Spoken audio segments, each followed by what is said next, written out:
Bonjour et bienvenue, nous sommes le 5 janvier 2026 et on est en plein dans la Coupe d'Afrique des Nations au Maroc. L'ambiance est incroyable. Ah oui, c'est électrique.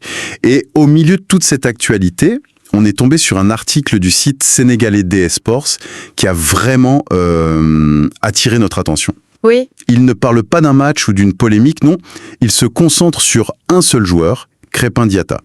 Et les mots utilisés sont très forts. Décisif, irréprochable, intenable. c'est pas anodin comme vocabulaire. Pas du tout. L'article le présente comme un homme en mission.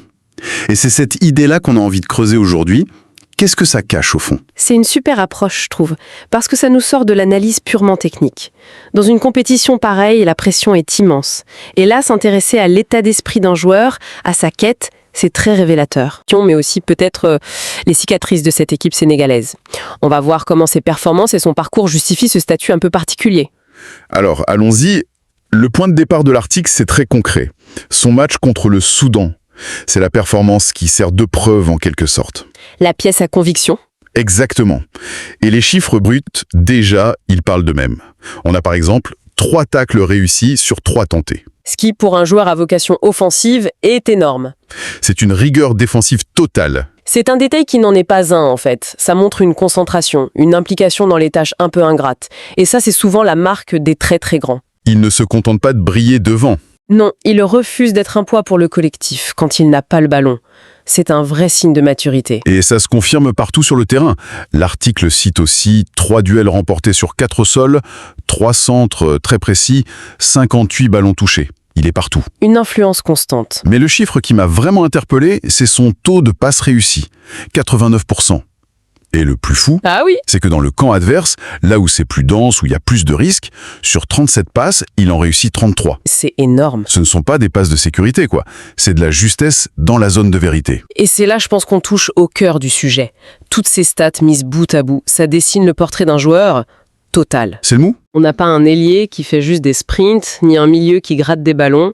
On a les chiffres d'un défenseur propre, d'un créateur et d'un attaquant percutant, tout ça en un seul homme. Le journaliste l'appelle le maître discret. Et c'est une formule parfaite. Son influence, elle n'est pas toujours dans le geste spectaculaire, mais dans la constance, dans la pertinence de tout ce qu'il fait. C'est lui qui régule le jeu de son équipe, en fait. Cette idée de joueur total est une transition parfaite. Parce que ce qui le rend si unique, d'après l'article, c'est justement cette polyvalence. Et la clé, elle vient de sa formation. Ah oui, ça c'est fondamental. On l'oublie parfois, mais Diatta, à la base, a été formé comme un pur numéro 10, un meneur de jeu. Et ça change tout. Complètement. Ça explique pourquoi il n'est pas juste un ailier rapide qui colle à sa ligne. Il a le cerveau d'un numéro 10. La vision du jeu. Exactement.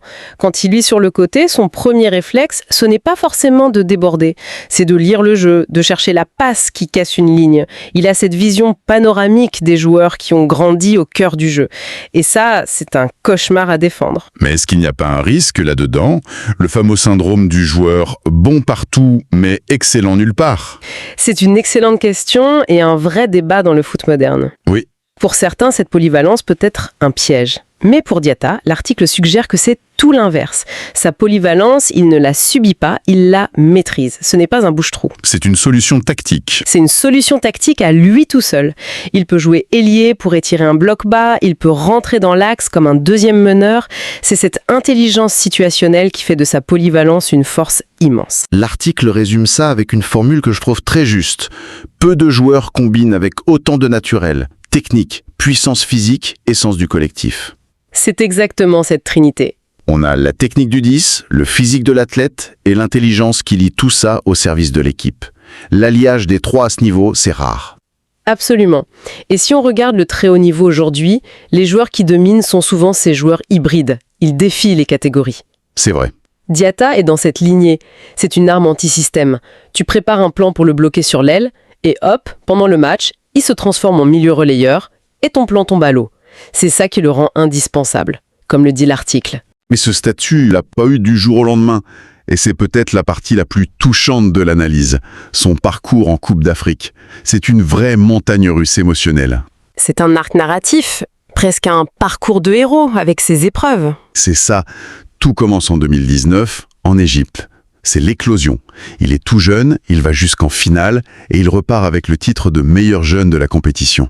La promesse. L'ascension fulgurante. Jusqu'en finale, et il repart avec le titre de meilleur jeune de la compétition. La promesse. L'ascension fulgurante. On se dit qu'il est parti pour 10 ans. Et puis, arrive la première épreuve, la plus cruelle, la CAN 2021, jouée en 2022. Le sacre du Sénégal. Le moment historique, le premier titre, l'aboutissement pour toute une génération. Et lui, Crépin Diatta, il est à son meilleur niveau, mais une grave blessure au genou le prive de la fête. C'est terrible. L'article dit qu'il a suivi la compétition depuis les tribunes. On peine à imaginer la douleur psychologique, voir ses amis, ses frères, réaliser le rêve de toute une nation, et être là, mais impuissant. C'est le genre de cicatrice invisible qui peut soit vous détruire, soit décupler votre faim. Ça vous apprend dans la douleur que rien n'est acquis. Et l'article suggère que ça a été un tournant pour lui mentalement. Et le drame ne s'arrête pas là. 2 ans plus tard, en Côte d'Ivoire, il est de retour, il a faim. Le Sénégal est impressionnant et... L'élimination surprise au tir au but. Contre le pays hôte, la chute est brutale. Et cette fois, sa frustration explose. Il a des propos regrettables, il est sanctionné par la CAF, la déception est double. Et ce qui est très fin dans l'article, c'est qu'il ne juge pas cet épisode, il le contextualise. Ces mots, même s'ils sont regrettables, sont vus comme le symptôme d'une passion immense. Ce n'est pas quelqu'un qui s'en fiche. Loin de là. C'est quelqu'un pour qui la défaite est insupportable. La gloire de 2019, l'impuissance de 2021, la colère de 2023. C'est ce cocktail qui a sculpté le joueur d'aujourd'hui, un homme plus mûr et déterminé. Donc, quand on met tout ça bout à bout, le talent, la polyvalence tactique et cette maturité forgée dans la douleur, on comprend mieux pourquoi on parle d'un homme en mission. Exactement. Il ne joue pas juste pour gagner un match. Il joue pour rattraper le temps perdu, pour effacer ses frustrations. Précisément. Il incarne la résilience de cette génération dorée sénégalaise. Une génération qui a tout connu. La finale perdue, le sacre et la désillusion. Son parcours, c'est le miroir de celui de l'équipe. Et c'est pour ça qu'il est si important aujourd'hui. C'est pour ça, oui. Il est devenu le point d'ancrage. Les autres savent que quoi qu'il arrive, ils peuvent compter sur son niveau de performance et d'exigence. La conclusion de l'article est d'ailleurs sans appel. Il n'est plus le jeune prometteur ou le revanchard. Il est devenu, je cite, une garantie de qualité, de constance et de spectacle. Le mot de garantie est très fort. Dans un sport aussi imprévisible que le foot, oui. C'est comme si sa présence offrait une assurance à tout le monde. C'est la dernière étape pour un grand joueur. Passer de facteur X, celui qui peut faire un coup d'éclat, à constante, celui qui assure un niveau élevé tout le temps. Son influence, elle se mesure aussi en sérénité qu'il diffuse au groupe. Il a le talent, l'expérience et maintenant le caractère pour mener le Sénégal tout en haut. En résumé, donc, si on suit l'analyse de cet article, le Crépin Diatta de 2026 est bien plus qu'un joueur en forme. Sa performance contre le Soudan, c'est que la partie visible de l'iceberg. Tout à fait. En dessous, il y a ce joueur tactiquement unique, mais surtout il y a cet homme dont la détermination est le fruit direct de son histoire, des joies immenses et des peines profondes. Et c'est cette alchimie qui en fait peut-être l'homme clé de cette CAN. C'est tout à fait ça. Et ça nous laisse avec une question en suspens pour la suite. L'article le présente comme une garantie, un pilier. Si on part du principe que lui, c'est la constante dans l'équation sénégalaise, alors quel est le principal facteur d'incertitude qu'Impultoup ? Qu'est-ce qui pourrait faire dérailler cette mission ? Voilà. Est-ce que le danger vient de l'intérieur, de la pression d'être favori, de l'extérieur avec un adversaire surprise ? Ou est-ce que le plus grand défi, c'est simplement de maintenir ce niveau d'intensité, match après match, jusqu'au bout ?